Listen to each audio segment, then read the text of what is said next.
dicerocoti, apalagi kalau habis pulang pesta dulu ya. Kalau pulang pesta gitu nyokap gue pasti lebih berenergi untuk bilang, Inang. Kapan ya?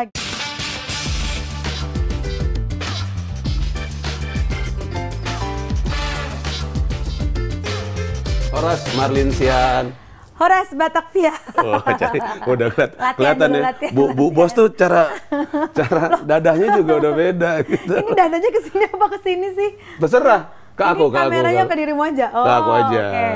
Okay. Ya, gue katanya kesini. Enggak apa-apa. Udah biasa kan, udah biasa menghadapi ratusan orang. Lu mimpin take 2, take 3 nanti kasih tahu ya. Enggak ada. Oh, enggak ada. Iya. Semakin lu kelihatan bodoh, semakin seneng gue. Aduh. Kapan lagi ya kan? Ternyata dijebak hari ini saya, pemirsa. Anyway, lu terakhir paling banyak mimpin rapat berapa orang sih, Dok? Paling banyak mimpin rapat. Sekarang itu rapat udah nggak ada istilahnya rapat ya, semuanya itu virtual meeting. Iya. Nggak dulu zamannya belum COVID. Pernah nggak sih lu mimpin meeting yang di bawahnya ada paling banyak berapa orang? Oh, enggak sih, kita tuh perusahaan kayak American company itu kan lebih ke slim gitu ya, slim organization. Jadi kita memang tim kita di sini nggak banyak banget, nggak kayak kalau dulu aku sebelum di Waze kan, sebelum di Google kan aku di perusahaan lokal, Telkomsel. Di Telkomsel, oke. Kalau perusahaan lokal kan memang biasa punya tim yang besar gitu kan, terus bisa sampai 60 tim. Nah ini sebelum sampai di Telkomsel nih kita bicara di depan-depan dulu deh. Seorang Marlinsian bisa sampai sekarang ini, itu dulunya gimana sih lo lah? Lo lahir di mana sih? Sampai di mana ini sekarang? Sampai agak bingung juga dibilang sampai gimana. Terakhir apa sih lo kan country? Terakhir saya pakai Waze sih, memang saya pakai Waze kemana-mana. Terakhir Anda sampai adalah di sini di apartemen Kokas. Terakhir lo ini kan country manager Waze. Itu berat kali namanya ya? Iya Pak. Macam membawa satu perusahaan besar. Memang gede banget, gila, country manager. Which is mungkin tidak terlalu disukai sama anak-anak jazz atau anak-anak metal karena country, ya kan. Mungkin gua akan lebih senang sama jazz manager gitu, tapi lo country manager. Saya pop manager. Pop kan milenial. Jadi sekarang bilangnya pop manager aja. EDM dong. EDM is a new pop sekarang. EDM is a new pop. Beda lo lahir di mana sih, Tok? Aku lahir di Medan. Anak Medan ini, anak Medan. Di mananya di Medan? Aku nyanyi sikit. Boleh coba. Anak Medan. Anak Medan, wow kawan. Di mana? Medannya di mana? Medan lah. Enggak kan banyak, ada Simpang Limun. Kau bilang rumah sakitnya macam mana? Enggak. Lu tinggal di daerah mana? Kalau gue Medan tuh, yang gue tahu Simpang Limun ya, deket. Oh iya? Tahu Jalan Sisingamangaraja? Tahu. Itu kan panjang tuh, dari Simpang Limun sampai ke Makam Pahlawan, sampai ke istana itu tuh, dekat-dekat istana itu ada masjid. Sampai sono lagi tuh panjang. Nah, rumahku di tengah-tengah Jalan Sudirman. Sampai rumah opung ya, rumah opung. Oh, rumah opung. Terus? Dulu aku ikut opung sampai kelas 3 SMP. Soalnya papaku dulu pindah-pindah. Kerja pegawai negeri terus kayak pindah-pindah terus kan. Jadi pas udah kelas 6 itu kelas kan 6 SD, kelas 6 SD itu harusnya pindah ke Riau. Iya, kampungnya Bapak Vetra ya. Cuman waktu itu Riau-nya juga nggak yang di kota banget, jadi mesti masuk lagi ke pedalaman. Pak, kau tahu Kota Rengat? Iya, makanya itu dulu. Jadi opung ngasih tahu kayak udahlah anak-anak nggak usah ikut pindah, jadi ikut sama opung. Nanti mama yang bolak-balik. Jakarta, Medan, Rengat, Medan, Riau gitu. Oke, berarti emang lu lumayan lama dibesarkan oleh opung ya di? Iya, sama opung gitu. Kita sampai SMP kelas 3. Sebenarnya waktu itu betah sih, jadi kayak waktu bokap pindah ke Jakarta, pindah dinas ke Jakarta, itu kayak mungkin orang tua pengen bersatu lah ya, semua anak-anak udah kececer-cecer, ada 2 dibawa. Iya, soalnya kita 4 kan, 2 dibawa ke Riau karena masih kecil kan. Oh, kalian berempat? Lu anak nomor berapa tuh? Aku nomor 1. Oh, baru Pangguaran ya? Borpang. Gitu, Pangguaran. Itu dulu zaman gue nikah, lagu Baru Pangguaran itu lagi naik daun. Itulah pertama kali pas nikah gue di launching lagu itu. Itu emang. Habis itu setiap pernikahan ada, kalau Baru Pangguaran itu selalu ada lagu itu. Iya. Sama Borhat Madainang lah ya, 2 lagu itu ya. Borhat Madainang sama Baru Pangguaran. Tapi emang selalu pas Burhat Madainang terkumandangkan emang selalu sedih ya. Itu soal menyiapkan tisu ya lu ya? Oh lu yang nangis apa emak lu yang nangis? Gue jaga image sih, gue nggak mau nangis gue. Iya, jadi gitu. Jadi dua adikku ikut Itoku, Itoku 3. Jadi aku anak apa namanya bahasa Bataknya apa tuh? Anak pertama. Iya anak pertama, Siakangan. Nah, terus Ito tuh ada 3. Dulu masih kecil-kecil, jadi ikut berarti kalian berempat. Satu cewek, 3 cowok? Iya, wow. Gila kan. Borpang banget kan. Nah itu, jadi waktu bokap masih pindah-pindah, yang masih SD ikut orang tua. Terus aku sama Itoku yang di bawahku ikut opung di Medan. Oke. Terus waktu bokap pindah ke Jakarta tahun 93, itu kita bergabung di Jakarta. Tapi waktu itu aku sempat nggak mau juga loh pindah ke Jakarta. Kenapa? Sudah comfort zone di Medan dengan segala makanan-makanan enaknya di Medan itu. Oke, jadi kalau di point of view lo, kerennya Medan itu di kulinernya. Kuliner sama kan kalau dulu tuh kita taunya kalau lagi liburan, kalau liburan pasti dibawa ke Jawa tuh sama bokap nyokap. Mau liburan ke Jakarta apa ke Bali tuh kita dulu suka naik mobil tuh dari Medan sampai Bali, gila kan? Zaman dulu udah Bali lo, gila. Tapi naik mobil say. Iya sama aja. Gak mampu naik pesawat kalau zaman dulu. Oh dulu mahal banget pesawat. Nah makanya, jadi kita naik mobil kayak road trip gitu, sama bonyok sama sepupu-sepupu lah gitu. Itu mobilnya super Kijangge itu ya? Tahu sih, bener banget. Kijang Rover, apa ya? Rover. Iya, itu dibawa ke Jakarta. Rover, kalau di Jakarta diceperin dikit tuh. Iya bener, udah dijual, bawa pembelinya, terus dijual, bawa bokap kan, dibawa gitu tuh kayak, kenapa jadi ceper gini ya mobil? Iya, kadang lagi ngetren tuh dulu. Ngetren. Anak-anak Prambors selalu gitu tuh dulu tuh. Ya ada klubnya ya? Ada. Astaga, anak 80 apa 90 sih? Siapa sih? Pokoknya zaman angkatannya Mas Boy sama Lupus deh. Gue masih nonton Lupus deh kayak gitu. Ya ampun, batasan nih tadi sebenarnya mau makan permen karet tapi versi milenialnya permen. Tapi nggak ada Yosan Gam, jadi nggak ada Permen karet nggak ada yang merek Yosan ya? Masih ada ya? Masih ada. Kirain yang rekam sampai bingung. Terus udah nih akhirnya bergabung, sempat homesick, nggak. Iya, jadi pertama kali pindah ke Jakarta sih dulu kayak homesick banget sama Medan. Karena ya itu kalau Medan kan pagi ada lontong Medan. Lupis, ya kan? Terus mie pangsit, kutiau kosong. Mie pangsitnya yang halal apa enggak? Ya enggak lah. Asik pakai laga. Rugi kali enggak halal. Mohon maaf. Congsim juara. Pokoknya itu Congsim lah ya. Gitu. Tapi sebenarnya kalau di Medan tuh banyak sebenarnya kan yang kayak ya nggak usah congsim yang gitu. Iya, maksudnya berarti lo yang lo kangen tuh mie pangsit, miso lah ya. Misop, iya itu juga. Terus apa lebih rebus. Tapi kalau secara pariwisata menurut lo Medan menjual nggak sih? Sebenarnya iya dong. Apa yang dijual sama Medan soal kalau pariwisata? Kuliner tadi kan. Terus kalau di Medannya banget paling sih. Masjid Raya yang kalian jual kan? Congavi itu loh, Congavi. Deket-deket kopinya itu. Kalau Medan menurut gue strong point-nya adalah si makanan tadi. Karena kuliner yang dijual. Gue udah misalnya pergi ke beberapa daerah di Indonesia tuh kayaknya in terms of kuliner Medan sih. The best lah ya. Best. Apalagi apa yang jalanan. Karena nggak cuma aku yang orang Medan ngomong. Kalau aku mungkin kau orang Medan gitu kan. Tapi kalau temen-temenku gitu yang dari mana-mana tuh pasti kalau udah pernah ke Medan pasti mereka bilang bahwa Medan tuh makanannya endes banget gitu. Endes love ya. Sampai ada satu kemarin kan aku ada podcast juga tuh, ada apa namanya konten di Eureka Woman. Itu nanti kita ngomongin tuh Eureka Woman. Apa yang kau perbuat dengan Eureka Woman? Tapi nanti.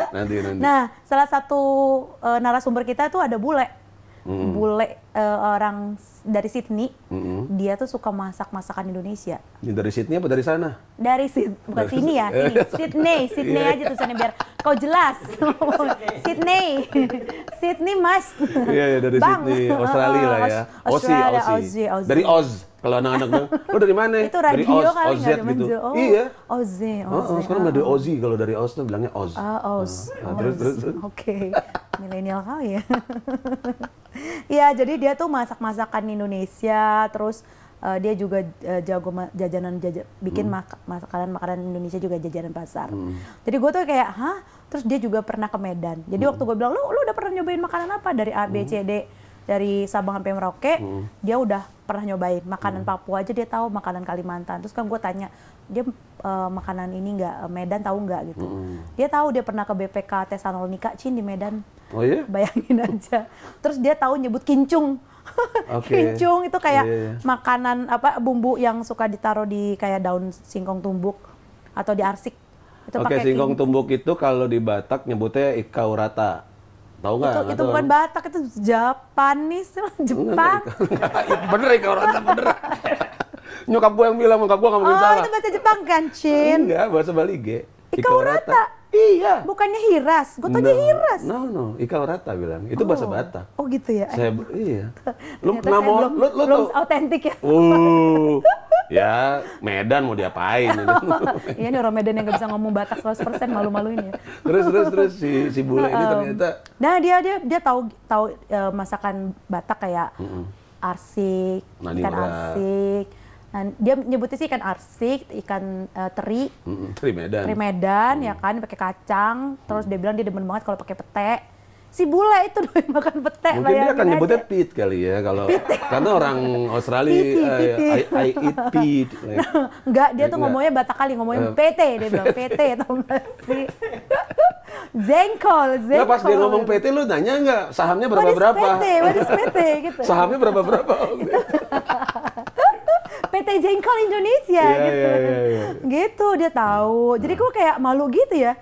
Secara dia orang bule, tapi dia kayak tahu masakan Indonesia, cinta masakan Indonesia. Terus dia bilang Medan salah satu yang the best gitu. Jadi namanya Nicholas Modeleski. Cari aja YouTube channelnya masak-masak Indonesia. Oh iya, dia punya. Dia YouTuber gitu. Gue tuh sempat berapa kali lah zaman itu tugas ke Medan, itu yang kayak yang buat yang halal ya, itu kayak top of mind-nya tuh soto sinar pagi ya kalau nggak salah. Oh itu juga. Itu beneran se-happening itu di sana soto sinar pagi? Ya itu kayak kalau orang lagi istirahat makan siang pasti nongkrongnya di situ gitu kalau pulang kantor gitu. Emang oke banget rasanya? Kalau dibandingin soto-soto yang di Jakarta ini ya beda sih, saudara-saudara pemirsa. Iya. Dari bilang makanan pinggir jalan di Medan aja itu enak, rujak-rujak pinggir jalan. Dulu tuh di depan rumah Opung suka ada mbok-mbok jual kayak mie gitu loh, mie pakai pecel, dikasih bakwan gitu. Sebenarnya kan kalau di Jakarta juga udah banyak kan. By the way, Opung yang di Medan Opung dari bokap apa dari nyokap sih tuh? Opung dari nyokap. Kalau Opung dari bokap tuh di Siantar. Oke, berarti baru apa tuh? Opung dari nyokap tuh batu bara. Oh, nyokap baru batu bara. Oke. Kalian saudara menteri lah ya. Iya, Opung Kosmas batu bara. Enggak, Ari batu bara baru. Iya. Itu kan batu bara juga. Itu sesama batu bara. Saudaraan nggak sih? Satu punguan-punguan gitu. Oh gitu ya. Orang Batak kan gitu kalau itu aku tuh. Karena apalah gitu kan. Apalah pemirsa. Ya, tahu. Oh, Opung nyokap ya, bokap nyokap yang ikut-ikut arisan batubara yang mereka masih tahu lah gitu. Oke. Terus nyampe ke Jakarta itu SMP? SMA kalau aku. Jadi masuk SMP. Mau naik SMA ya? Iya, lulus SMP ya udah digiring deh ke Jakarta. Terus mulailah menikmati ibu kota Jakarta. SMA mana dulu? Aku dulu di SMA 8. Oh, SMA Jakarta, 8. Lab school dong ya? Bukit Duri, Kak. Oh iya, SMA 8. Oh iya. Semandel. Semandel kan. Bukan Semandel. Basketnya lumayan ya SMA 8 dulu. Basket ya, anak bandnya Oh iya, anak band. ada paduan suara dulu. Senian. Kesenian banget ya. Iya, kita anak SMA digital. Digit maksudnya. Digit. SMA 8. Tapi again gitu lagi. Dulu kan mindsetnya tuh kan aku sekolahnya tuh udah dari Katolik tuh, dari SD, TK, SD, SMP Katolik. Jadi kayak dulu waktu pindah ke sekolah di Jakarta pengennya sekolah Katolik lagi, sekolah-sekolah yang swasta gitu. Kayak Tarki gitu ya. Iya bener, aku tuh dulu pengennya tuh antara Tarki sama Sanur. Tapi dulu ada Opung yang kayak saudara dari nyokap bilang, ngapain kau masuk sekolah ini, nemu bisa masuk SMA favorit di Jakarta gitu. Terus apa lagi gue nggak kepikiran juga sebenarnya masuk negeri dulu sih. Jadi ya udah, terus karena si Opung bilang nggak usah, jangan masuk aja negeri, kalau di Jakarta tuh orang rebutan nyari masuk negeri. Gitu, jadi agak udah nggak valid sih sebenarnya. nggak tahu, jadi kita nurut ya sebagai pendatang baru di dunia belantika kehidupan Kalau romantika Jakarta. favoritnya negeri Akanisius apa kabar gitu kan? Itu dia, Akanisius kan cowok ya kalau. Oh iya, Sisi itu cuma cowok ya? Jadi Gue dulu anak SMA 1. tuh kan lu juga sama digit juga. Bekasi. Budut. Enggak, Bekasi enak aja. Ya pokoknya jujur budut lah ya. Pokoknya nomor 3 di Jabar aja Oh sombong. baik. Nomor 3 terfavorit versi Jabar. Jawa Barat Itu dulu. favorit kan. Favorit. Makanya sih di Jawa tuh pasti nyarinya SMA negeri iya, ya kan. iya. Jadi gitu. Tapi jadi, kalau udah, maksudnya kalau either lo SMA 1 atau jangan nyebut sama sekali sih. Jadi kalau udah nyebut SMA 8 tuh kayak, what? oh, pemirsa baru tahu nih ada kesombongan tingkat tinggi yang terjadi di tempat ini. Sementara dulu kalau di Medan juga gitu, kalau nggak masuk kan? SMA 1, ya udah. Ya udah. San Thomas aja udah gitu. Kalau enggak, SMP gue kan dulu San Thomas Medan, SD-nya Antonius kan. Jadi gitu, jadi kayak kalau nggak masuk SMA 1 ya udah San Thomas aja gitu. Karena itu udah kayak pairingnya gitu kan. Iya, gitu. betul. Bahkan banyak yang teman-teman gue SMP dulu SMP San Thomas Medan, Santo Thomas 1 ya. Itu kalaupun mereka udah keterima di negeri nggak ngambil. Memang lebih suka di swasta gitu. Iya. Gitu. Nah itu setelah lo masuk SMA 8 itu, udah mulai tumbuh benih-benih nggak mau diem waktu itu. Benih-benih nggak mau diem. Lo kan kalau gue liat jejak kasus digital, lo tuh manusia yang memang bener-bener aktif banget gitu kan. Iya, iya sih. Dulu Dan itu agak lumayan lumayan mengagetkan, apalagi kayak cewek-cewek Batak kan bapak-bapaknya rata-rata kalau apalagi keburu panggoran agak protektif ya. Ah masa sih? Iya dikit-dikit mau kemana gitu. kau Inang? Nggak usah lah. Nah bokap tuh kayak gitu nggak sih? Enggak sih. Enggak ya? Beliau lebih ke introvert sih, nggak kayak bapak-bapak Batak pada umumnya kalau gue bilang sih. Oh iya? Bokap sih nggak tipe yang kayak gitu. Ya tipe bapak-bapak Batak tapi nggak yang gimana sih yang Lebih ke yang lebih ke ya dia lebih fokus dengan kerjanya lah gitu. Oke. Jadi kayak sama kita yang penting on track gitu. Tapi kan biasanya di balik bapak-bapak yang introvert terdapat mama yang galak. Enggak juga. Mengimbangi ya kan supaya terjadi keharmonisan betul. antara pasangan yang introvert dan ekstrovert gitu. Jadi ya aku agak di tengah-tengah antara bokap sama nyokap. Jadi gitu, kan. beneran lumayan dikasih kebebasan lah ya. Iya, jadi kayak apa ya? Mungkin karena boru panggoran jadi kayak dari awal tuh, dan bokap tuh juga pindah-pindah kerja kan. Jadi kita tuh dulu setelah adik SMA, pokoknya setelah pindah di Jakarta, terus kan bokap pindah lagi tuh ke Kalimantan, Bali gitu kan. Jadi itu udah kita semua base-nya di Jakarta. Jadi ya udah, berarti kan yang tanggung jawab untuk ngurus adik-adik kan di gue kan, sambil gue kuliah juga dan sebagainya. Jadi itu tanggung jawab yang dikasih bokap nyokap tuh di situ. Ngurus gitu. ya, ngurus dalam tanda kutip ngurus kan, bukan membiayai kan. Ngurus, lebih ke mengurus sih. Jadi kayak karena kan kehidupan mereka kan lebih di masa pra-remaja sama remaja itu kan beda ya. Ngejagain lah ya. Iya, apalagi itok-itok saya itu 3 pemirsa. Tapi kan lebih ya cowok sih what the worst can happen gitu, sama cowok kan paling. Iya, tapi pada waktu itu kayaknya sih ini ya lumayan penuh dengan ya kan zaman-zaman itu kan banyak hal-hal yang kayak apa yang lu jaga dari mereka tuh jangan gue sampai tuh lebih kekhawatirnya tuh lebih ke pergaulan bebas ala Jakarta pada waktu itu gitu. Jadi kayak gue perhatiin tuh teman-teman gue, terus ya mereka free banget gitu kan. Jadi kayak gitu-gitunya sih lebih ke situ. Tapi memang ya lebih ke ngawasin biar jangan terlalu lepas aja gitu. Gitu. Kalau dari bokap nyokap tuh message-nya kayak gitu kan. Diawasin aja tapi jangan terlalu yang inilah. Jangan terlalu dikekang juga. Iya gitu. Jadi ya udah. Tapi memang ini sih kehidupan yang gue alamin waktu itu adalah dari Medan ke Jakarta itu pindah itu kayak apa ya, beda banget gitu. Kalau berarti sempat ini ya, sempat culture shock juga. Iya, jadi kayak ada culture shock itu lebih ke karena gini, orang-orang Jakarta tuh kayaknya lebih mindsetnya lebih open kan, lebih open, terus kayak lebih terbuka, semuanya itu kayaknya tuh lebih bebas gitu. Jadi gue tuh dulu sampai ledekin sama teman-teman gue karena gue tuh kan jam 10 malam udah harus pulang. Betul. Ya kan, jam 10 kalau bokap lagi, apalagi kalau bokap nyokap lagi ada ya udah pasti nggak boleh pergi gitu. Terus kalau ada acara ulang tahun 17-an temen-temen gitu kan, Sweet Seventeen tuh kan pastinya tuh kayak harus nginep di hotel. Jadi kayak 17-an rame. Habis itu lanjut nginep di hotel gitu kan. Ya kayak gitu-gitu kan. Dulu gue sebagai maksudnya anak pertama pasti bokap nyokap masih menganggap itu hal yang apa itu gitu kan. Iya, gue sampai sekarang. Gue juga kan. Iya, gue walaupun lahir di Jakarta tetep aja ngeliat itu. What, lu belum married udah nginep-nginep ya. Ya maksudnya biarpun sesama cewek-cewek gitu loh. Maksudnya teman kita satu geng ulang tahun. Terus kita nanti abis itu nginep bareng gitu cewek-cewek. Tadi diomelin bokap, apa itu? Ntar perang bantal kali ya. Padahal cewek-cewek ya gue gitu kan. Iya tapi tetap. Jadi padahal tuh dulu mau teman-teman gue yang cewek-cewek, geng-geng cewek itu mereka boleh gitu nginep bareng di rumah atau nginep di hotel gitu boleh. Terus malam tahun baru tuh paling-paling kan? Ya kita kan nggak boleh. Ya kalau kita kan harus bersujud berdoa. Gue seumur hidup tuh belum pernah merasakan malam tahun baru di luar rumah.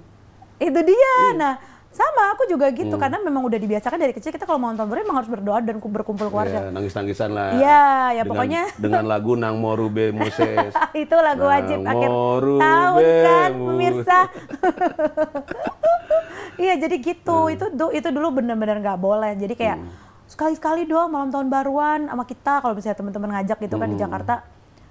Gue udah nyerah, udah pasti nggak berani bilang ke bokap nyokap karena pernah sekali 2 kali bilang terus tapi bilangnya kayak kok bisa ya mah temen-temen dibolehin gini terus pasti nyokap bokap bilang temenmu tuh pasti bukan orang Batak, coba tanya dia coba tanya kalau dia orang Batak dia nggak mungkin itu, which is bener sih.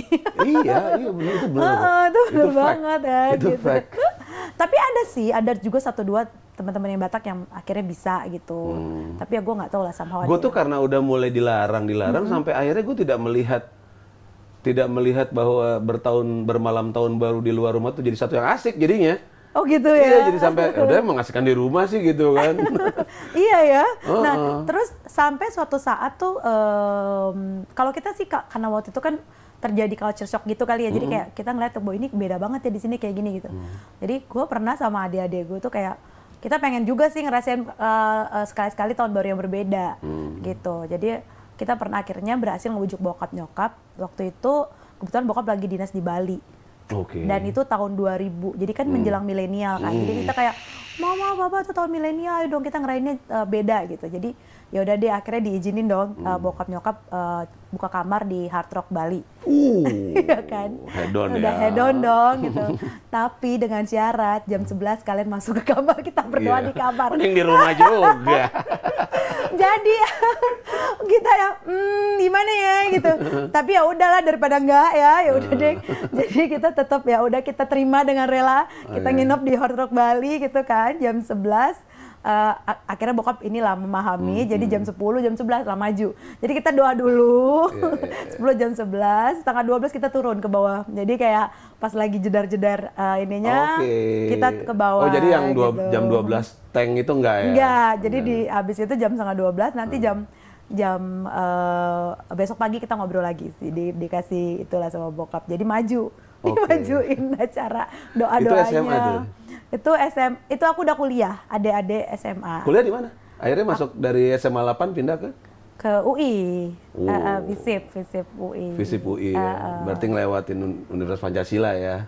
Iya, itu setopan sebelum UI itu UP. Aku juga anak kereta. Nah, lu naik Mini Harta nggak? Kalau gitu kita dada-dadaan ya. Lu naik Mini Harta nggak? Nggak langsung? Nggak, karena nggak jalurku. Aku tuh jalurnya kalau dari rumah tuh dulu naik M19, terus dari M19 dari Kalimalang atau M26. Iya, dia tengah dari Bekasi. Kranji kan M19 tuh ya, Kranji. Aku di tengah Duren Sawit. Jadi iya Lampiri ya. Masuknya Polsek Lampiri. Duren Sawit. Polsek Duren Sawit ya yang deket gitu. Bami Golek. Iya, itu gila, enak banget anak ya Kalimalang banget sih kau. Dan itu nggak pernah sepi tuh Bami Golek ya? Iya, walaupun lebih enak Bami Congsim ya yang di Medan. Oh lu mesti nyobain lagi ada di daerah Dewi Sartika. Bami golek juga tahu gua. Enggak. Apa dong? Bami, gue lupa namanya acuan atau apalah gitu. Oh, itu enak? Cina Kalimantan gitu deh. Oh ya? The best. Coba nanti besok kalau ada lagi ketemu Nanti kita kita ini. bawa ya Bang ya. Aku mesti tahu juga itu. Aku pencinta bakmi. Nah di Rawamangun, kalau di Rawamangun, jadi kalau di daerah-daerah deket apa namanya di dekat stay Rawamangun, lo masuk ke dalam dikit dekat Mardongas itu ada namanya bakmi Balige. Itu enak. Bukannya yang Jalan Ambon kan, Kampung Ambon yang pojokan itu. Betul, bakmi iya, Balige. iya. Udah nyoba ya itu ya? Udah. Itu enak. Itu sama bakmi Siantar. Gue lebih suka itu sih. Lebih suka bakmi Balige. Oh, di rumah gua kebagi dua tuh. Oh, iya. Tim bakmi Balige sama tim bakmi Siantar. Oh gitu. Karena ada yang bilang kalau bihunnya enakan bakmi Balige biar gorengnya. Tapi kalau kutiaunya enakan bakmi Siantar. Oke. Gitu. Nah udah nih masuk ke FISIP. Jadi di situ aku jurusan niaga, administrasi niaga. Oke. Gitu. Terus, nah ya itu tadi sih yang dirimu bilang. Pokoknya aku tuh selalu sembari ya. Jadi kayak waktu dulu di SMA tadi sekolah, tapi ada kegiatan lainnya yaitu paduan suara kesenian gitu-gitu. Nah di kuliah. Sorry, itu kegiatan bergereja akhirnya gimana tuh? Akhirnya masuk lu apa sih AKBP? HKBP Rawamangun. Itu mulai kapan tuh masuk AKBP Rawamangun? Dari mulai di Jakarta. Jadi aku CD di Jakarta. Margulu Malua di situ. Di HKBP Rawamangun. Oh. Gitu. Tapi memang aku nggak terlalu Rawamangun bagus loh kegiatan paduan yang suaranya. HKBP sih. AKBP Iya, Rawamangun? Iya. Cuman aku lebih aktif di kampus. Oh, oke. Jadi aku tuh dulu kegiatanku di kampus selain kuliah ikutan Paragita UI. Oh iya. Paduan suara Paragita. Paragita. Jadi itu cukup menyita waktu juga. Jadi emang jadinya tuh nggak ikutan kegiatan di gereja sih gitu. Tapi adik-adikku semua aktif di gereja, mereka NHKBP gitu-gitu.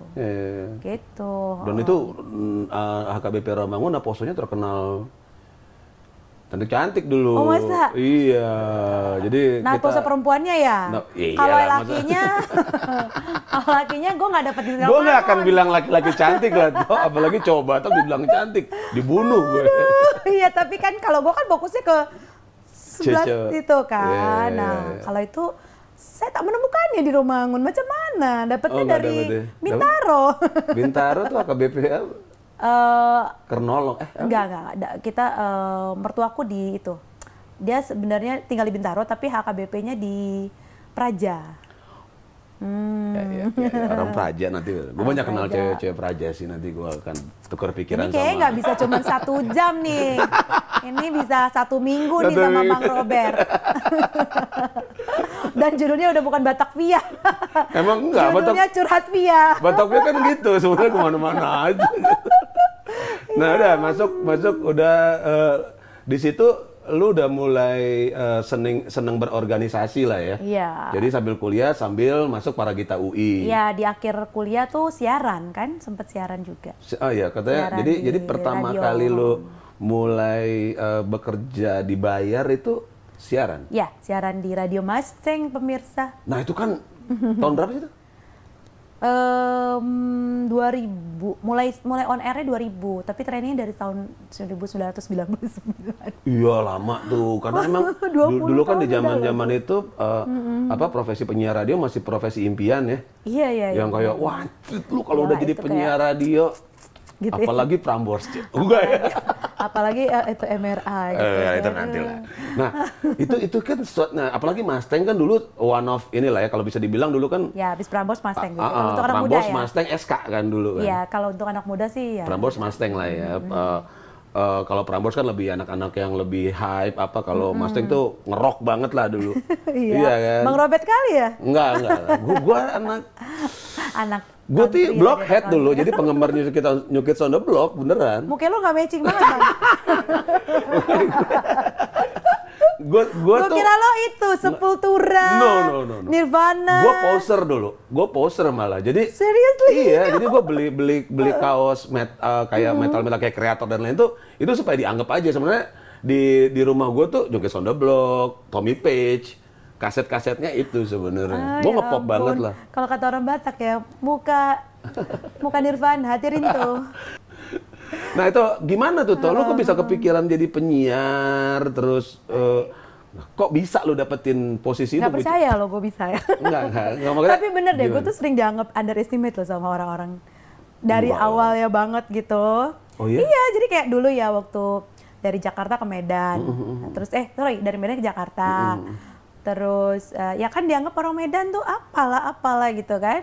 Ya, Jadi itu kan yang berarti yang suka diledekin yang loh. di underestimate bukan elunya dong, Medannya yang di underestimate. Iya, tapi kan tetap aja mindsetnya ada dong. Iya, Itu iya, kayak terus. apa namanya? Terus kalau dulu aku di SMP itu kan dari SD kan kita majority di Batak. Terus masuk SMP yang banyak Chinese.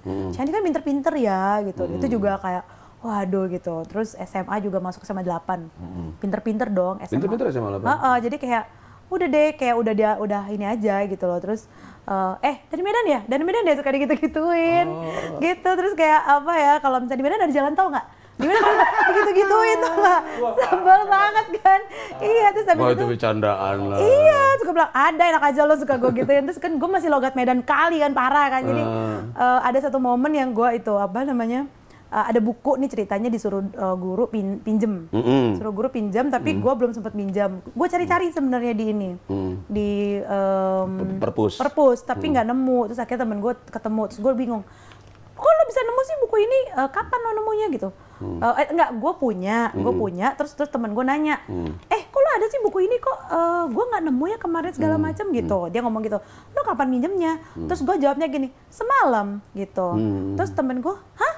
Semalam? Lo malam-malam ke sekolah? Emang perpustakaan buka malam-malam? Oh, enggak, maksudnya kemarin. Dasar Medan, gue digituin. Terus ada lagi yang gue lagi beres-beresin. Kan dulu suka ada piket gitu kan di kelas. Terus kan habis itu ini SMA nih? SMA, terus gue ngumpulin apa segala macam, ada ketinggalan. Terus gue ngasih tau temen gue, jangan lupa tuh ada ketinggalan, pungut, kutip gitu. Terus dia bingung, apa itu kutip? Anak Medan nih ngomong kutip. Maksudnya pungut, pungut gitu. Jadi kayak, oke, baik. Gue merasa apa ya istilahnya tuh ya, intimidasi. Kan ini zaman dulu tuh ya. Diremehkan apa gimana gitu, jadi kayak gitu. Terus berarti zaman itu yang sering diledekin adalah kemedanan lu ya, bukan kebatakannya malah. Ya mereka tuh taunya Batak sama Medan tuh sama lah, lebih ke. Tapi lu sempet diledekin sebagai Batak lu apa di zaman-zaman itu? Enggak ke situnya sih, lebih ke Medannya. Lebih ke situ gitu. Jadi ya gitu sih. Terus apalagi ya udah gitu-gitu, jadi kuliah juga apa namanya, kalau ketemu sama temen-temen kan juga beda ya, maksudnya kan kalau yang jurusan A lebih bergengsi, yang jurusan ini lebih gitu juga ada kan, jadi kadang-kadang kita gitu. Jadi gue berangkat dari satu situasi di mana ketika orang lihatnya kita nggak terlalu yang dominan, gue berusaha untuk kayak gue tunjukin bahwa gue bisa gitu, gue mampu gitu. Waktu siaran juga gitu, jadi tuh gue sebenarnya nemenin temen gue, dan dia tuh profilnya oke banget gitu loh. Gue yakin dia pasti diterima gitu.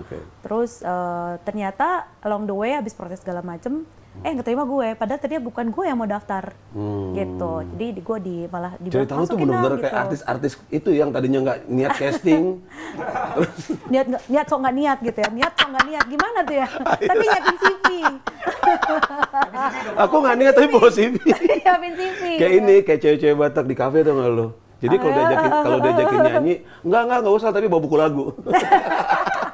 Tapi prepare. Lo jamming apa? Reguler ya? Sama kayak anak milenial sekarang, mau foto kelihatan rupiah agak lebih lebih kelihatan natural, tapi pakai make up. Jadi stylenya apa? No make up.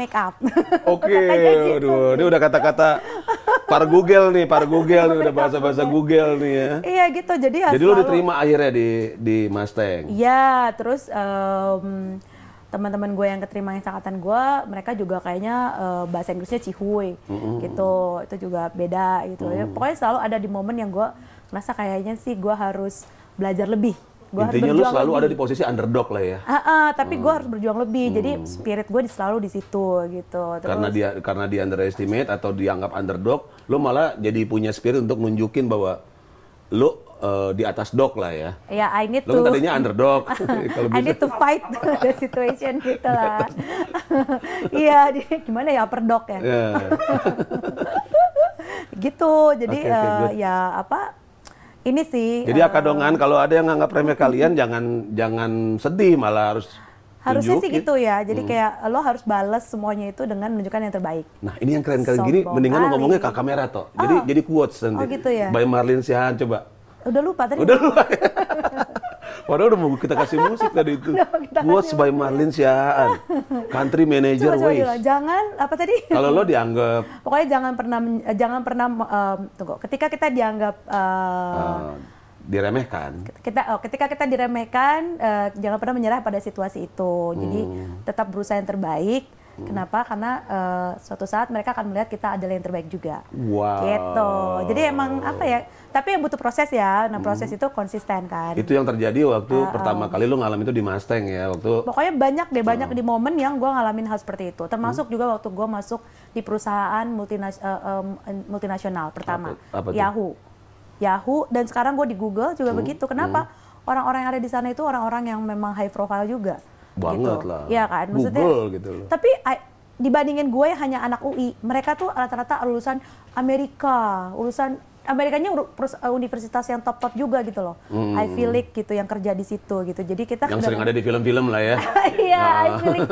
Gue aja dulu nggak tahu Ivy League apa tuh. Cari lagi di Google. Yale ada nggak Yale? Iya, Yale. semuanya pokoknya terkait dengan Harvard Ivy League gitu. tadi ya itu. Oh, iya? Itu Ivy League kalau di Amerika tuh ada istilahnya tuh Itu kan setelah university yang memang diakuin gitu lah. Itu kan- Terakreditasi istilahnya Wow. gitu. Liga bola.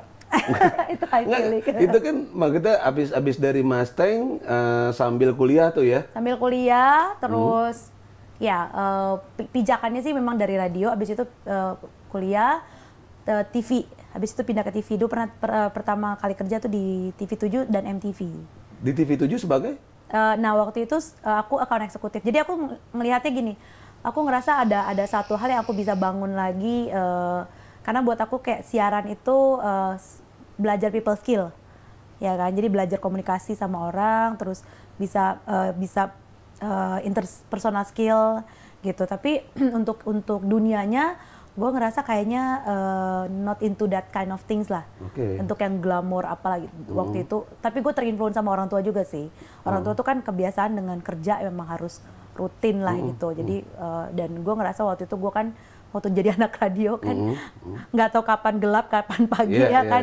Kita kerja nggak ada waktu yang jelas gitu. Nah gue pengen kayak kerja yang kantoran aja deh, yang pasti-pasti aja gitu. Jadi gue kerja, tapi gue waktu itu melihat ada aset di mana gue pernah jadi pengisi suara radio, pengisi suara iklan. Waktu itu suaranya Sosro, Teh Botol Sosro. Teh Botol Sosro. Iya gitu-gitu, tapi yang versi yang ada suara anak mudanya. Gitu-gitu. Berbukalah dengan Lo Teh Sosro, Botol. lo voice over Sosro. Waktu itu untuk edisi yang anak-anak mudanya lah gitu. Kayak gimana sih, coba dong. Udah lupa gue tagline-nya bilangnya apa ya? Humming coba. Teh Botol Sosro. Apa ya? Gitu-gitu lah, lupa ya apa gitu-gitu kan. Nah, Dulu kan kalau yang cewek tuh jagoannya si Fla ya, Fla. Iya, masih sempat ketemu Fla itu dulu kalau lagi ngisi suara. Fla tuh mahal banget suaranya. Unik lagi ya suaranya dia gitu. Kalau suara Tante kan mainstream ya di mana-mana. Suka gitu. Tapi Sosro ya. Iya, jadi sempat jadi voice over juga. voice over. Jadi waktu itu pas lagi jadi voice over kenalan sama brand manajernya, terus ngasih tahu kalau ini dong sponsorin di Mustang juga, soalnya pengen dong ada Sosro juga di Mustang gitu kan, selalu di Prambors. Nah jiwa kompetitif Tante itu keluar juga kan gitu. Oh lu udah kompetitif banget tuh. Ini gue pengen lah segala sesuatu yang memang bagus ada di radio tetangga, di radio gue juga ada dong. Gitu, jadi gue nawarin beriklan di radio, di Mustang waktu itu untuk program Ramadan. Ternyata deal. Berhasil, jadi gue ngerasa kayak gue cerita bisa jualan juga ya, bisa jualan konten program gitu-gitu kan. Nah dari situlah gue pede untuk kakak penyiar gue juga waktu itu emang udah kerja di TV7, jadi kayak deh gue mau dong apply gitu. Jadi dia bantuin masukin CV gue. Jadilah lo seorang account executive. Jadi di TV7 tuh waktu itu account eksekutif. Dia juga heran sih, kenapa lo nggak apply buat jadi apa kayak reporter kayak atau apa atau gitu. Di bagian programming lah ya. Iya, waktu interview juga sebenarnya kan dikasih tahu ini kamu mau nggak kalau reporter atau apa gitu. Cuman gue pilihnya account eksekutif sih. Gitu. Dan gimana tuh katanya kan banyak yang bilang account eksekutif atau orang marketing itu nggak bakalan masuk neraka katanya kan. Ngeles mulu maksud lo? Enggak. Jadi jujur apa gimana bukan, nih? mereka nggak mungkin masuk neraka. Karena di dunia nyata aja mereka hidupnya udah kayak di neraka. Bener nggak sih? Orang sales tuh suka kayak ngeles-ngeles gimana Enggak, gitu, enggak, jadi kayak jauh dari surga malah dekat ke neraka. Enggak ya? Bukan. Jadi mereka tuh nggak bakal masuk neraka. Karena hidupnya aja udah kayak neraka. Iya, ya. jadi udah. Gue udah puluhan tahun hidup di neraka berarti. Tapi bener nggak sih emang pressure-nya? Ya kan kuota, target. It's all about target dan target. Target bulan udah achieve belum? Nanti udah achieve tetap aja sama bos kan dibilangnya, kayaknya kita harus top up ya target kita kan gitu ya, never ever ending. Inilah ya gitu. Dan lu ambil resiko itu ya, hidup lu bener-bener dikejar target gitu. Gimana rasanya waktu itu hidup dikejar target? Sih, hidup dikejar target. Enggak ini sih, maksudnya dulu tuh gue anggap sebagai challenge itu dari I love challenge berarti kan gitu. Oke, jadi you kayak, love challenge. Jadi gue ya itu beberapa hal gue ngerasa gue mampu waktu gue jadi penyiar juga gue ternyata mampu gitu. Terus kerja juga ternyata untuk melakukan ini gue mampu. Jadi menurut gue harusnya gue bisa dong ngelewati challenge yang ini lagi gitu. Jadi berangkat dari situ sih. Jadi udah ada mental berangkat dari situ. Berangkat indahnya. Tapi emang iya lo bener itu nggak gampang. Nggak gampang. Apalagi sama klien yang gue tuh selalu kebagian klien yang susah-susah loh. Jadi kalau yang susah-susah bos gue tuh selalu ngasihnya ke gue. Kadang-kadang gue kesel sih, mau marah gitu ya. Maksudnya kenapa sih ke gue lagi ke bagian yang susah-susah itu. Ada yang waktu itu gue udah kesel banget sama klien yang di email tuh dia ngomelnya tuh kayak apa gitu, tapi pas udah ketemu tuh yang very nice, yang gue udah pengen kayak bullshit banget nih orang ya. Hidup apa ini? Ya gue udah kayak lama-lama aku tinju juga ini. Nggak, karena gitu. kan kalau apalagi lu jadi AE di media kan, which is kan musuh lu dua, klien sama program. Sama gue pernah juga loh waktu itu gue apply ke satu stasiun TV, gue ditolak karena waktu itu kan gue baru pulang sekolah ya, jadi kan gue mau apply lagi gitu. Gue ditolak sama stasiun TV ini waktu gue interview karena gue pakai kacamata. Jadi gue pakai kacamata, jadi kan katanya gue orangnya terlalu serius, gitu. Terus kan, again ada satu lagi partner siaran gue, jadi gue sama-sama dari Mustang berdua, partner siaran gue interview juga, dia keterima karena dia datang dengan cantik, Bo. Dia tuh SPG lah. Dia dendong lah ya. Dendong, ya SPG segala macem. Sementara gue pakai kacamata gitu kan. Geeks nerd yang... Geeks banget. Baru pulang sekolah soalnya kan. Jadi soalnya kayak, dulu belum Danila Riyadi belum ngetop. ya kan? Muak-muak gimana nggak ada. Iya, kalau sekarang kan dengan adanya Danila Riyadi semua cewek mukanya sama. Mukanya sama, dia pakai kacamata gitu kan. Gitu. Jadi gue aduh gitu. Jadi itu salah satunya yang lu ditolak karena pakai kacamata. Jadi gini, yang akan jadi user gue tuh bilang, Yud, gue tuh minta maaf banget ya. Gue tuh sebenarnya dalam hati kecil gue lebih prefer untuk milih lo jadi tim gue. Tapi GM gue nggak mau. GM gue tuh maunya ada kandidat yang lain lah, which is lately gue tahu itu temen gue sendiri gitu. Dan gue berasa, ya gue udah paham. Karena si orang ini waktu interview gue tuh ngeliatin gue dari atas sampai ke bawah gini. Terus kayak, kamu boleh nggak buka kacamatanya dulu? Gitu. TV apa sih? Aduh Cin, jangan deh Cin, nggak apa-apa, santai aja. Adalah Cin, pokoknya di TV itu tuh semua AE-AE-nya tuh mau berambutnya tuh yang blur gitu. MTV? Enggak, abis itu malah gue pindah ke MTV. MTV malah lebih santai lagi kalau TV perusahaan asing itu kan lebih casual.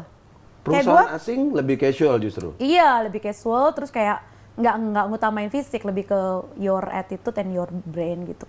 Cognitive skill yang dilihat gitu. Ngeri kan lo? Kalau masuk Google katanya gitu. Yeah. Lo harus dicek cognitive skill ininya. Ini sambil lo ngomong kognitif sambil gue googling sih sebenarnya. Kognitif. Ya jadi dulu waktu gue mau interview Google kan, oke gitu kan. Gue soalnya udah 2 kali interview Google. Yang pertama gagal pemirsa gitu kan. Jadi pernah gagal. Oh, itu pernah dong. Kita obrolin ya yang gagal. Lo pikir hidup gue lurus-lurus aja? Nggak ngeliat nih muka gue kerut-kerut di mana-mana. Ini penanda banyak kegagalan juga dalam hidup gue gitu. Antara itu sama dilarang botok sama suami. Udah lama apa sih kok kayak artis-artis sinetron pakai botox. Aduh, tanyalah dia pun nggak ngerti arti botox. Oke, terus sempat ditolak karena penampilan ya? Iya, ada hal seperti itu yang gue pernah alamin. Tapi again, waktu itu gue cuma berdoa aja sih bahwa Tuhan ini adil apa enggak sih? Gue ngerasa ini nggak adil ya gitu. Jadi dia akhirnya terbukti gue nggak keterima di stasiun TV itu, tapi gue malah keterima di MTV. MTV. Dan itu lebih bergengsi. Jauh gitu. lah, MTV. Terus ada satu momen yang gue bisa buktiin bahwa di industri itu ada orang pasti tahu kemampuan gue gitu. Jadi sebenarnya waktu itu lo dari TV7, next career lo adalah masuk MTV. Iya. Sebagai? Account eksekutif juga, tapi levelnya agak lebih inilah account manager. Account manager lah, AM lah ya di situ ya. Ya. Udah ngasih kartu nama lah itu ya. Walaupun itu tadi perusahaan asing itu agak-agak lebih beda. Kenapa tuh? Kita tuh account manager nggak berarti punya anak buah, tapi udah lebih senior aja. Gajinya juga udah lebih senior dong, say. Oh iyalah, gitu. MTV zaman itu. Jadi kayak satu grup itu gue report ke account director langsung, gitu. Tapi kita punya anak-anak magang yang support kita. Itu zamannya lo MTV anak nongkrong, VJ. Presenter lagi siapa? Rianti Cartwright. Ya, Rianti Cartwright. Terus VJ Daniel. Oh, itu zaman-zamannya Mananta tuh ya? Iya, Daniel. Terus masih ketemu sama Ari Untung juga. Alexander Abad udah nggak itu ya? zamannya lo, Bang. Iya, gue yang bantuin. Mana, Bang? Siapa lagi?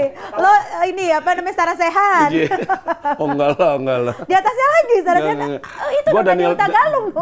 Gue Daniel Tumiwa, apa Daniel Tumiwa. Gak ada, itu dulu. itu roket itu di dalamnya, itu orang dalam, Daniel Tumiwa dulu. Gitu, jadi gue angkatan. Nggak kejebak ya, dia Alexander Abad itu kan zamannya dia ternyata, oke. Bukan, gue pikir gue yang paling tua loh, say, pemirsa. Seneng banget deh gue tahu ya abang-abang di atas gue lagi. Jadi zaman-zamannya 5 orang dari kamu bakal dapat VW ini, itu udah buka belum ya? Itu udah di Tagalung Jo dulu. Gue ikutan tuh kuis Coca-Cola. Oh, lo ikutan? Dapat VW. Oh, serius lo? Iya, zaman itu ada tuh. Luar biasa. Dan itu tagline-nya ketahuan, kita masih ingat, 5 orang dari kamu bakal dapat VW ini, kata. Dan itu yang ngomong Nadia Hutagalung. Oke, jadi masuk MTV lah waktu itu ya. Apa rasanya kerja di MTV? Glamor nggak sih tuh? Itu dia, gue tuh selalu menemukan di mana kalau perusahaan-perusahaan asing itu, biarpun namanya besar, gede, orang-orang itu humble di dalam. Jadi gue belajar hal-hal seperti itu. Kalau di perusahaan asing itu nggak ada istilahnya birokrasi. Jadi kita bisa bebas ngomong sama siapa aja, dan ibaratnya kalau kita lagi diskusi, you can talk anything tanpa harus ada kekhawatiran bahwa dia bos lo, apa segala macam gitu. Jadi open minded, terus kayak you can talk whatever you want, karena ide yang dia butuhkan adalah idenya, dan kita bisa nyambung gitu. Kalau di perusahaan asing tuh kayak begitu, walaupun memang ada lebih open minded ya. Iya, tapi di perusahaan lokal, gue belajar di Telkomsel dulu dan perusahaan lokal sebelumnya ada birokrasi kan, tapi di situ kita belajar respect sama atasan kita kan. Jadi buat gue tuh pembelajarannya di situ bahwa you can respect, karena at the end of the day your superior atau bos-bos lo itu adalah manusia juga, ya kan. Biarpun lo ngomong nyerocos, nyablak segala macem, tapi lo harus tahu bahwa dia adalah sosok manusia yang punya emosi, punya hati dan segala macam. Jadi lo harus tahu juga waktu yang tepat untuk ngobrol sama dia. Jadi lo harus know the limit lah ya. Knowing your partner untuk bicara gitu kan. Terus tahu kapan waktu tepat untuk ngomong sama dia, sama ini juga sih apa sih namanya tuh interpersonal skill tadi. Jadi biar dianya juga bisa get your idea. Jadi selling your idea tuh paling susah tuh kan, sell your idea to your boss. Iya, itu paling susah tuh. Kenapa? Karena kan satu sisi. Sorry, nggak pernah punya bos soalnya, Cia. Iya, langsung jadi bos ya. Soalnya saya punya warung, jadi langsung jadi bos. Kelihatan sih mukanya bang bos banget, bukan mesti abang-abang, ya. Bang bos. Oke, selling your idea to your boss is the most difficult thing. Kenapa tuh? Karena kan satu, dia juga belum tentu approve kan. Jadi kayak dia juga punya pemikiran sendiri. Terus dia juga punya pasti akan challenge lo balik. Kenapanya gitu selalu kan. Jadi kayak lo harus kasih tahu secara detail gitu. Jadi emang lo harus prepare gitu kan kalau sama-sama ketemu sama atasan lo, supaya bisa jual ide. Nah memang kalau dari sisi gue, dari pengalaman gue sih, ketika ide gue nggak bisa dibeli sama bos gue, I'm fine gitu, nggak apa-apa. Tapi gue akan tarik ulur dulu. Jadi udah nih, udah selesai, belum hari ini gue meeting sama dia belum oke gitu kan, nggak apa-apa. Nanti gue akan tampung ide inputnya dia. yang dia mau seperti apa gitu. Segala macam nanti gue coba ngobrolin. Kalau udah gue berpikir, anjrit nih bos gue udah capek nih, gue udah nyiapin materi presentasi kok nggak iya juga dianya. Mungkin gue udah 3 kali meeting nggak juga misalnya gitu. Berarti kan memang ada something yang mungkin menurut dia memang jauh lebih bagus gitu kan. Itu aja sih, gue berpikirnya positif aja. Tapi gue juga agak-agak punya tricky sih. Biasanya kalau gue ngerasa ini bagus banget dan bos gue kok kayak ngeyel atau ini bos udah nggak di zamannya banget deh sebenarnya. Ini di luar sana tuh kondisinya begini, tapi bos gue tuh terlalu baby boomers kan. Jadi susah tuh mengimbangkan market sama baby boomers satu ini gitu. Biasanya gue akan approach peer gue. Jadi kayak misalnya waktu sesama manajer misalnya atau sesama waktu gue di Telkomsel tuh gue GM kan, general manager, jadi gue akan ngobrol dengan sesama GM gue yang lain untuk kayak selling idea over lunch atau lagi lagi santai-santai. Terus nanti bantu gue ya nanti kalau lagi meeting sama Pak Bos lo bantu ngomong juga gitu. Jadi get your peers to say yes juga gitu. Jadi sebenarnya membangun kekuatan dulu juga. Kekuatan juga. Karena itu lo kalau gini ntar dukung gue ya. Iya kan, gue juga bisa bantu dia juga dong. Lo juga kemarin kan lo ide lo masih mentok. Gue ngerti sih itu ide lo bagus. Kalau bahasa banget. Google collab ya. Iya, collab. Kita collab. Benar. Merger. Kita kapan nih collab? Itu bahasa YouTube pemirsa. Gitu. Oh jadi ya get your peer ya. Get your peers to understand your idea. Jadi mereka juga bisa bantuin untuk selling your idea to your ini juga bos juga. Itu yang gue alami. Jadi kayak kalau di perusahaan asing itu kolaborasi itu tinggi banget. Jadi kayak spirit of collaboration itu tinggi banget. Jadi kayak kalau di Google juga gitu. Kita ada yang namanya kita nyebutnya bonus, spot bonus. Kayak lo bisa ngerekomendasiin orang untuk perusahaan ngasih bonus ke dia karena dia orangnya kolaboratif. Ada kayak gitu. Jadi lu bisa sponsor. Peer bonus istilahnya. Iya. Dan dulu lo merekomend other people juga bisa di situ ya. Iya, kalau memang ada bukti bahwa ini kerjaan kita sukses dibantu sama dia. Gitu. Jadi yang kayak gitu yang gue pelajarin sih. Jadi di pengalaman kerja. Terus perusahaan lokal sama perusahaan asing itu culture-nya beda kan. Perusahaan lokal itu lebih ke ya itu tadi birokrasi, tapi kesini-sini perusahaan lokal juga banyak yang transform kok. Apalagi kan sekarang udah zamannya transformasi kan, apalagi sejak ada COVID, semua jadi transformasi ke digital kan. Sampai ada istilah kan, siapa yang membuat transformasi di sebuah perusahaan ini, yang mempercepat terjadinya transformasi? A. CEO, B, CFO, C, COVID-19. Sekarang pilihannya COVID-19. Karena mau nggak mau. Perusahaan sekarang bertransformasi untuk menggunakan teknologi digital kan. Pakai virtual meeting, apa segala macam. Kalau di Google kita udah biasa kan. Work from home itu for us is usual things. Karena kita boleh sebenarnya kerja di rumah.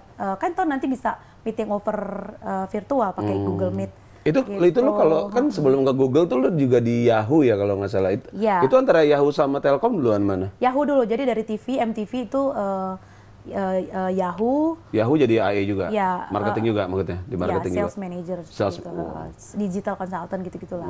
Terus Telkomsel. Digital consultant? Ya karena dulu tuh masih awal-awalnya digital. Dan lu tiba-tiba jadi konsultan gitu? Ya karena kita tuh, cara jualannya, cara kerjanya beda. Tapi emang namanya keren-keren ya, digital consultant gitu. Itu kapan jago digitalnya lu? Tiba-tiba jadi digital consultant? Tapi sebelum Yahoo gue sempat ada 1 tahunan di satu perusahaan, dia kayak resellnya Facebook. Namanya iHub gitu. Jadi di situ tuh entry pertama gue pindah ke digital dari TV. Kenapa? Karena gue ngeliat TV kayaknya the next thing-nya adalah TV, digital. Pada waktu itu ada lagi happening-nya Facebook. Belum, Friendster udah lewat? Udah skip, langsung Facebook. Gila ya nih, zaman Friendster loh dia. Bang, jangan kau bilang Friendster ini nanti yang mendengar Batavia ini. Enggak, karena gara-gara Friendster lah.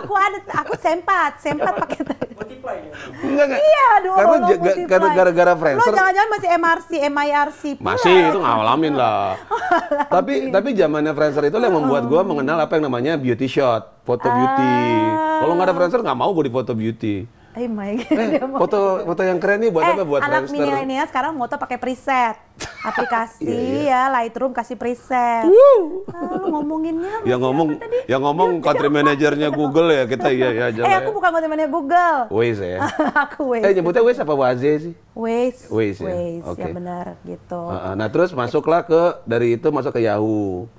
Ya. Dari Yahoo, Telkomsel, Google. Nah, ini sebenarnya transisi lo mulai mengenal, lu kan gue liat sibuk banget ya. Nah itu lu capek ya denger cerita gue? Bukan. Gue pengen tahu nyempet-nyempetnya lo berpacaran tuh kapan? Oh sempet lah, gila masa nggak disempet-sempetin sih. Iya, itu married kapan? Tapi iya lo, gue kalau nggak sama nyokap gue dicerocoti, apalagi kalau habis pulang pesta dulu ya. Kalau pulang pesta gitu nyokap gue pasti lebih berenergi untuk bilang Inang kapannya gitu kayak gitu udah mulai itu di kapan iya ada satu waktu ya nyokap gue tiba-tiba bawa melati kan gue nggak tahu ya itu melati apa gitu gue kira nyokap gue jadi Susana gitu tiba-tiba ada di itu gue di kamar gue tuh melati gitu kan terus gue bingung ini apa ini kok ada bau-bauan melati di kamar gitu ternyata nyokap gue dibantuin sama temennya dari kawinan Jawa gitu dipetikin melati dari pengantennya dia bilang ini pasti buat Mbak Iyut biar Mbak Iyut itu cepet nyusul nikahnya gitu. Itu kenapa lu sempet emang lu termasuk yang telat apa lu termasuk orang yang nggak punya waktu apa gimana? Gue tuh dulu emang enjoy juga sih kerja dan udah mengalami patah hati dan sebagainya ya. Patah hati sama cowok Batak juga? Sama cowok dan lain-lain lah ya gitu. Jadi kayak nggak pernah patah hati sama cowok Batak? Itu nanti edisi selanjutnya aja boleh nggak? Udah jam 5 nih dikasihan nih udah nungguin. Oh iya. Gitu. Jadi itu ada lagi ceritanya itu perjuangannya beda lagi soalnya. Mengenai itu ya kisah kasih asmara itu tadi gitu. Nah, ya tapi tadi sampai di mana kita ceritanya? Pokoknya memang gue tuh sama nyokap selalu diingetin gitu. Jadi akhirnya kenapa lu diingetin karena lu pasti ada indikasi lupa waktu. 29 belum married. Terus? Jadi ya udah, tapi akhirnya 29 sih gue nikah. Ujung-ujung sama Marga Sihombing. Sama Marga Sihombing. Nah, itu gimana dikenalin? Enggak dikenalin temen, ya temen kuliah. Jadi dia sahabatku, teman kantornya dia. Jadi kita dulu dijodohkan sama temen. Jodohin teman. Nyokap sih niat menjodohin gue sama macam-macam lah dulu ya. Dikenal-kenalin. Tapi kalau kayak orang tua sama orang tua agak males ya Bu ya. Kalau temen kayak agak beda ya. Lebih bisa ditutupin lah ya. Nah, tapi lu ada mindset harus Batak waktu itu? Di guanya sendiri? Enggak sih. Tapi nyokap bokap prioritasnya Batak. Prioritasnya Batak. Jadi kalau itu biasanya tanda-tandanya adalah anjing depan rumah. Oke, gimana? Kalau Batak, kalau anjing yang gonggong, berarti kenal sesama Batak. Mau darahnya Batak, pasti bisa aman masuk gitu. Oke. Nggak bercanda sih. Ini buat ini aja, buat lucu-lucuan. Gitu. Tapi lo benar, jadi akhirnya ketemu sama Xiaoming karena kebetulan aja. Sebenarnya lo juga nggak prioritas Batak. Kalau sebelum-sebelumnya pernah sama Jawa, malah pernah pacaran lama sama Jawa. Terus abis itu karena ini titipan sponsor gitu juga dari bokap nyokap, ya udah gue putus gitu kan, cari yang agak lebih ke Batak-Batakan lah, gitu. Batak-Batakan tuh akhirnya ketemu lah yang dengan Batak Tulen, dengan Marga Sihombing gitu. Oke, nah lu udah mulai jadi emak-emak Batak gitu ya? Udah dong, nyonya Sihombing kita. Gimana rasanya? Lu kan kalau dilihat, country manager sebuah perusahaan asing gitu ya, terus tiba-tiba di pesta lo jadi parhobas gitu itu ya lo hidup lo kan memang ada peranannya kan di mana-mana. Waktu lo kerja ya lo peranannya sebagai wanita karir, tapi waktu lo di rumah ya lo jadi emak juga, jadi ibu juga, lo mesti bantu-bantu juga walaupun laki gue orangnya lebih ke partner ya. Kita bukan yang Batak kali yang kayak istri harus benar-benar melayani bagaimana gitu, enggak sih. Puji Tuhan dari awal pernikahan juga udah dikasih disclaimer gitu loh. Pengennya dapet partner suami yang kayak begini gitu. Terus ya tapi ya kalau di adat ya we play the role gitu aja. Dia kan juga kalau di Boro juga ada laki gue kerja. Ya masa gue biarin laki gue kerja, jadi kita bareng gitu. Tapi lu ngelihat adat Batak sendiri menarik nggak sih? Menarik.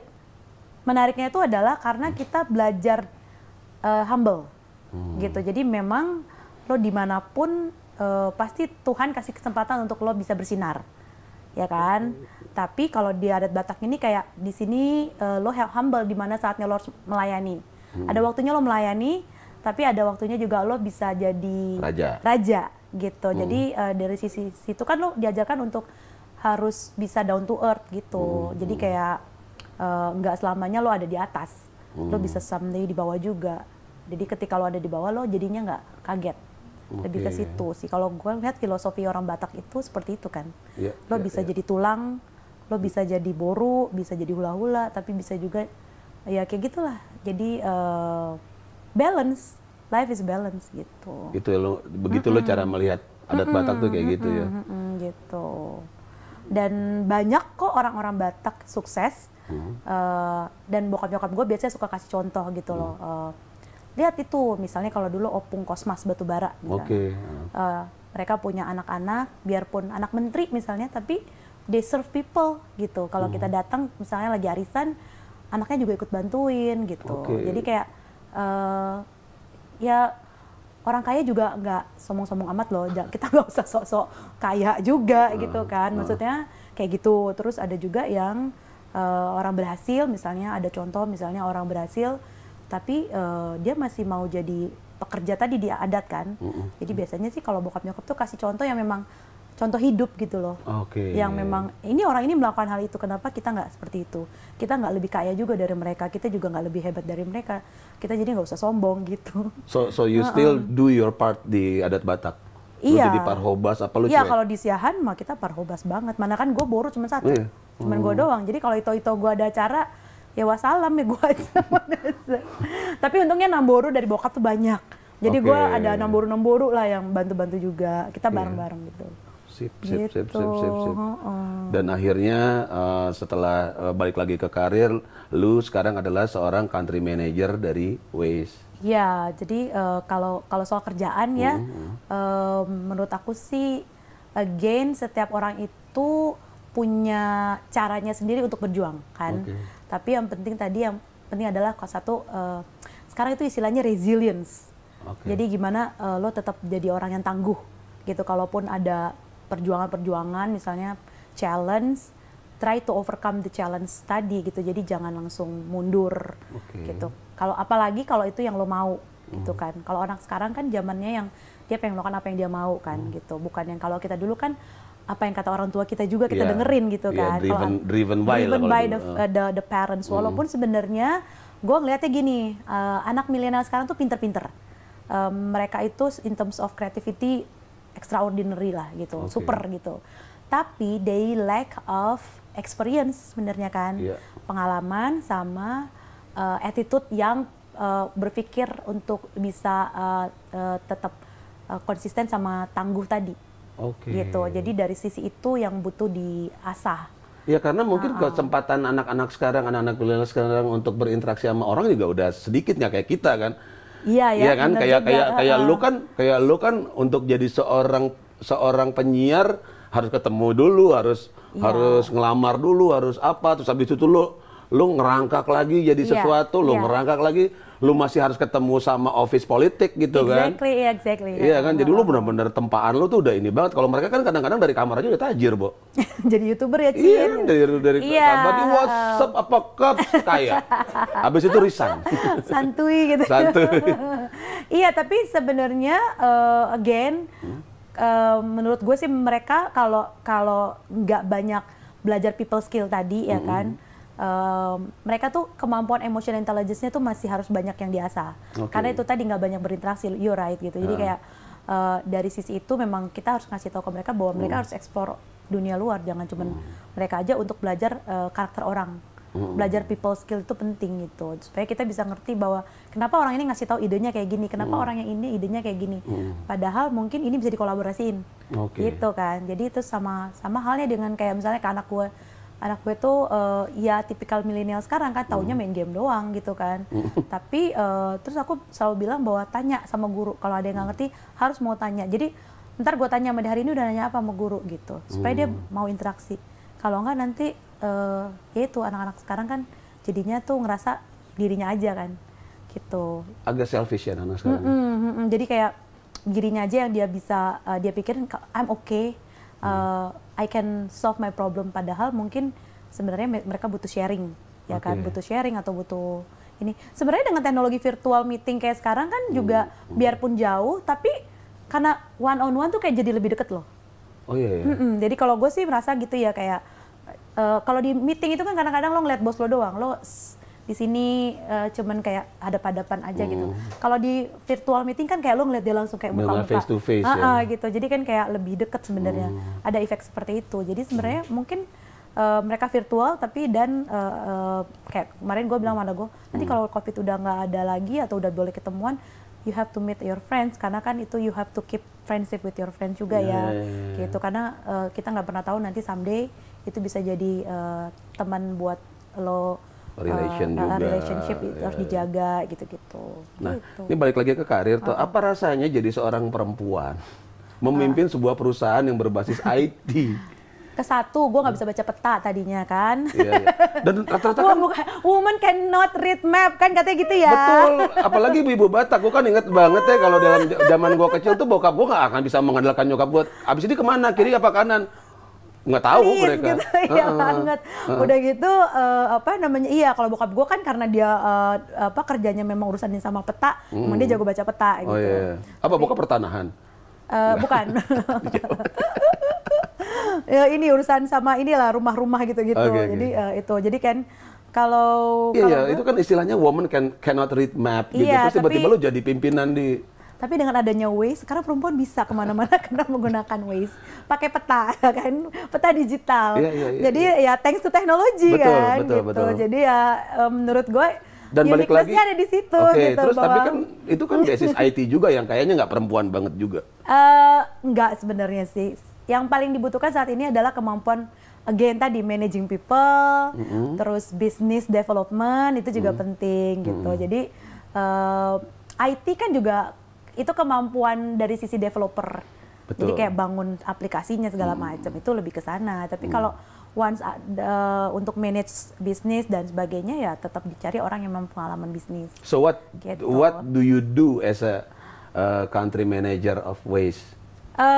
Yang satu adalah memperkenalkan bisnis Waze di Indonesia, gitu. Jadi sama memperkenalkan Waze itu sendiri, karena kan gue juga voice of Waze-nya lah di Indonesia, jadi kayak icon of Waze-nya gitu. Jadi kalau misalnya ada hal-hal yang terkait dengan global yang butuh disosialisasikan di Indonesia, itu biasanya ya I'm the one who are who is in charge untuk itu gitu. Terus voice of Waze-nya, terus building bisnisnya juga. Jadi kayak kalau partner-partner yang mau beriklan di Waze, itu kita punya partner tapi nanti gue yang manage juga. Terus manage community-nya. Jadi di Waze itu ada community pencinta peta, pencinta map.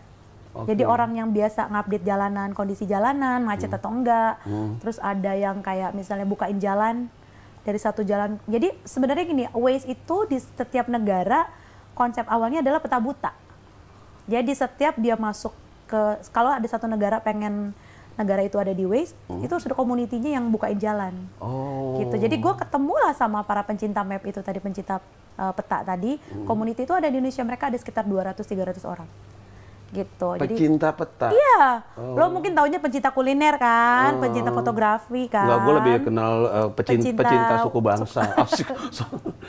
Pencinta Batak nih dia nih gitu. Nah, kalau ini pencinta peta.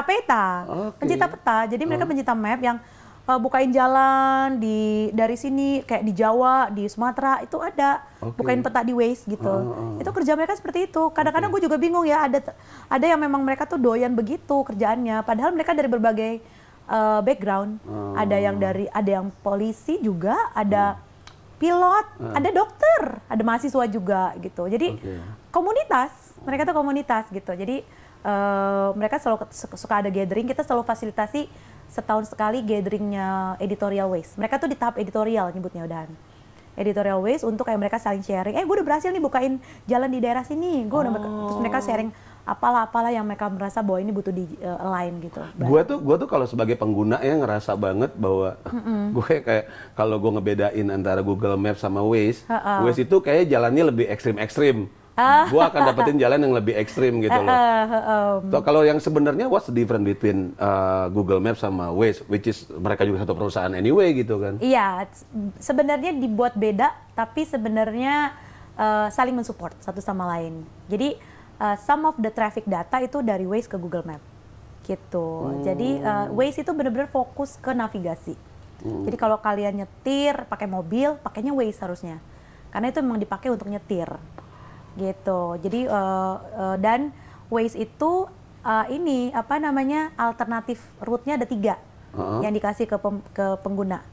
Jadi kita bisa pilih, kayak tadi Robert bilang, mau jalan yang lebih cepat, tapi belok-belok, tapi udah dipastikan tuh lebih cepat.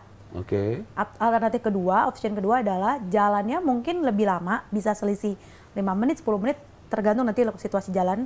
Tapi dia nggak lewat jalan belok-belok, dia pasti akan jalannya lewat jalan-jalan gede atau lewat jalan tol. Dan dikasih tahu juga lewat jalan tol tuh mungkin ongkosnya berapa, tarif tolnya berapa gitu.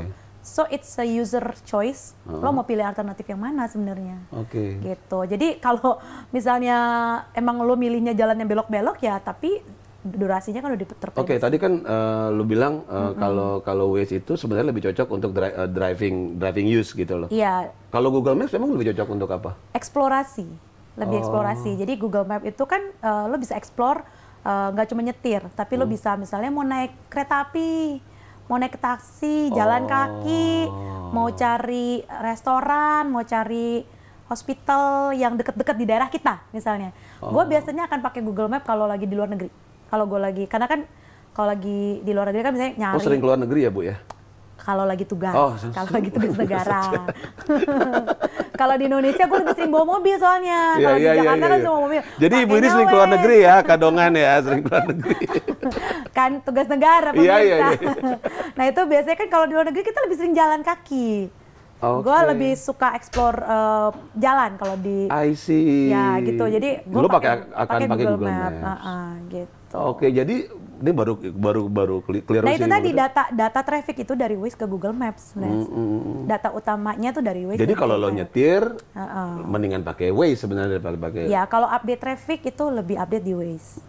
Gitu. Jadi karena itu tadi ada si komunitas tadi yang dia update jalanan, di verified sama teknologinya Waze bahwa di daerah situ memang terjadi pelambatan speed. Itu update banget ya dia. Jadi pelambatan speed, jadi kayak di verified sama komunitas yang ada di situ bahwa di situ memang macet. Jadi langsung real time kan. Gitu. Kayak gitu. Jadi makanya sekarang perempuan bisa baca peta, pemirsa.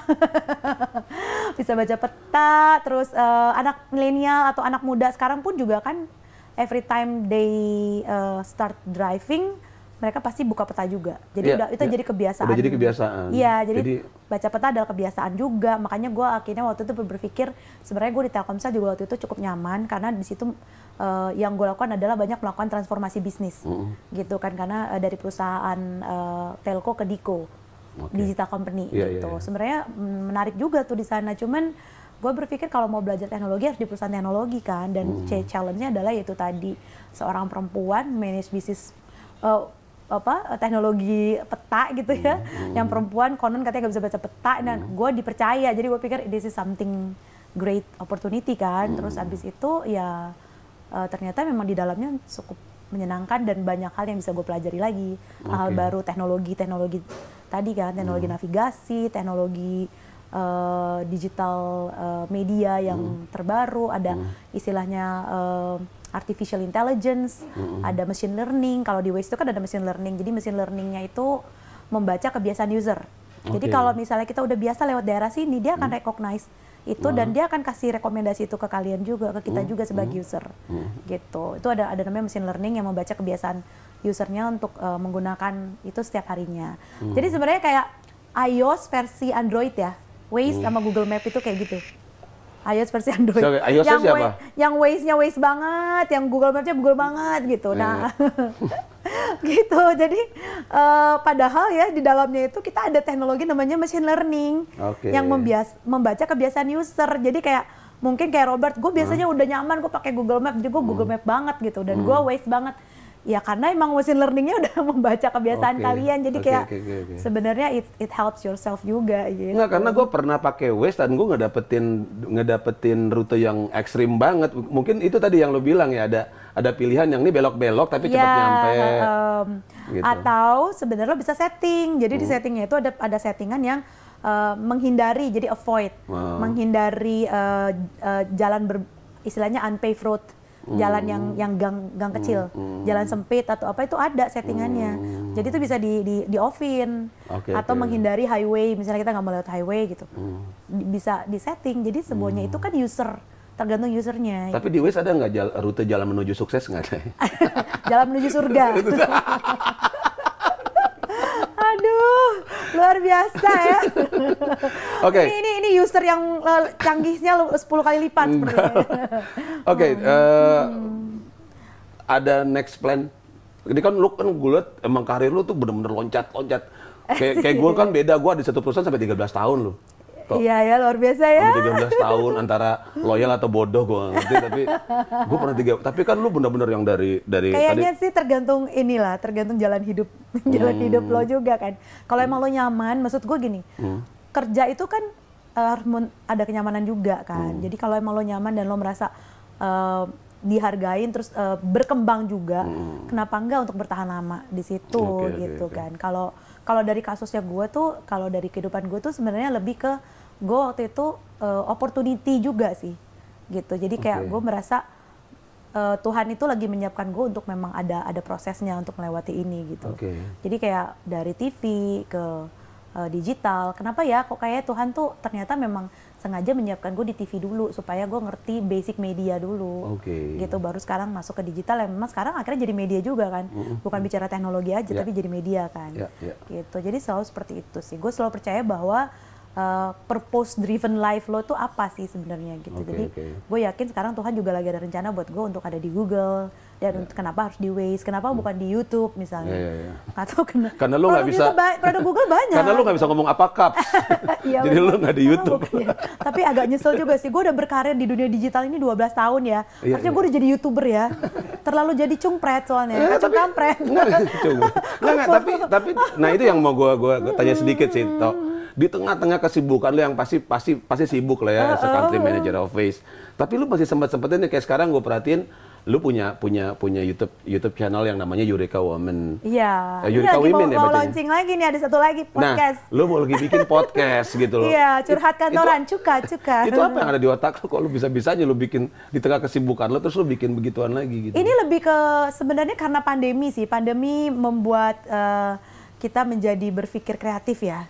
Jadi selama pandemi ini kan sebenarnya gini, sebelum pandemi kita tuh kan mungkin habis waktu di jalan ya. Betul. Di jalan tuh bisa 3 jam sendiri kan sehari ya, pulang pergi segala macam. Gitu. Terus weekend adalah pesta kawin Batak, adalah seriusan keluarga, belum lagi acara gereja dan teman-temannya gitu kan. Jadi selama 4-5 bulan, bahkan masih sampai sekarang gue masih WFH kan. Itu kan waktu lumayan banyak bisa dimanfaatkan gitu. Jadi gue berpikir apa ya, dan sebenarnya selama ini gue udah kepikiran pengen do something gitu loh, yang ibaratnya orang mungkin cerita hidup gue bisa gue share juga, bisa menyemangatin orang di luar sana, atau bisa jadi inspirasi lah ya. Ya mudah-mudahan gitu ya, at least mungkin stepnya saat ini adalah mau sharing dulu aja gitu, supaya bisa berbagi berkat istilahnya gitu ya. Udah, nah ya udah memanfaatkan waktu luang sih sebenarnya sekarang ini untuk waktu luang waktu kemarin di jalan kena macet itu sama over the weekend gitu. Jadi podcast itu biasanya aku kerjain Sabtu sih. Podcast sama teman-teman. sama Eureka Women-nya itu Sabtu sih.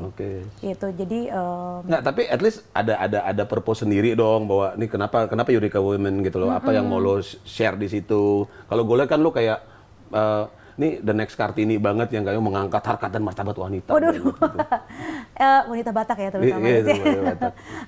Iya, karena menurut aku sih ada teknologi namanya digital, jadi dan banyak orang sekarang mulai melihat ke sana.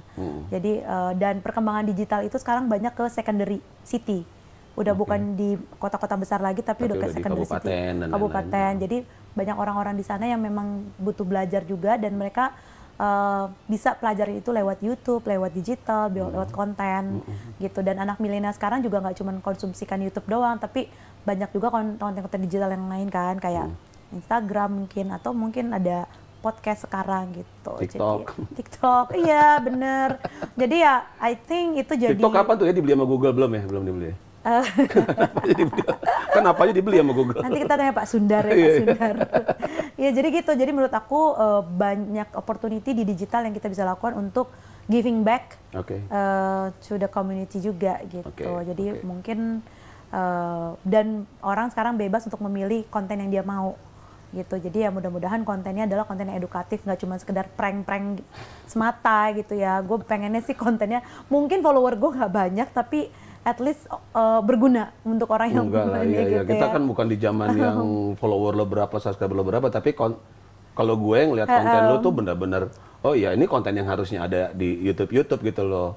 Iya. Harusnya lebih ngasih inspirasi, lebih ngasih Pengennya sih edukasi. kayak begitu. Iya, Pengennya iya. sih yang memang edukatif Iya, dan iya. informatif tadi Iya, iya. gitu. Kita nggak di umur yang harus banyak subscriber lah. It's good to have a lot of subscriber juga kan sebenarnya, tapi ya konten yang paling penting lah, konten. Iya, saat konten is the ini. king kan. Iya, Subscriber is the queen. Oh, gitu.